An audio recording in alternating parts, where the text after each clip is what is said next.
Parlons de votre argent maintenant. On a appris hier que le gouvernement avait décidé de maintenir le taux du livret A à 0,75%.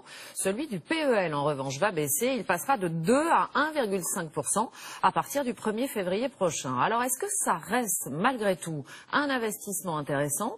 Faut-il en ouvrir un avant la fin janvier? Réponse avec Luc Bazizin et Pascal Caron. L'année commence avec une déception pour les épargnants. Dès le 1er février, le taux de rémunération du PEL va baisser, passant de 2 à 1,5% pour ceux qui ouvrent un plan. L'un des meilleurs placements actuels pour les Français va donc perdre un peu de couleur pour eux. Il me semble que ça reste attractif. En tout cas, ça reste pratique pour moi dans le sens où je sais que je ne peux pas y toucher. Et donc, c'est une bonne manière de gérer son argent.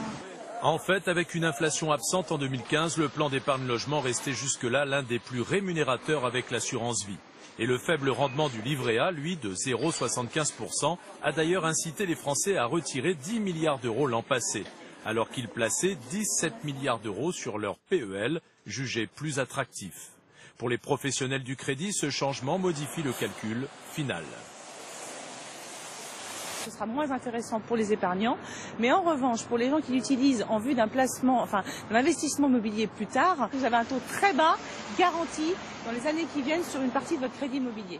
Car pour compenser cette baisse de rémunération du PEL, le taux garanti pour un emprunt immobilier à la sortie passe de 3,2 à 2,7% pour tout placement effectué après le 1er février.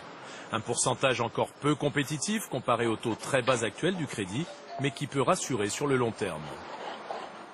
À l'international, sachez qu'un attentat a fait 7 morts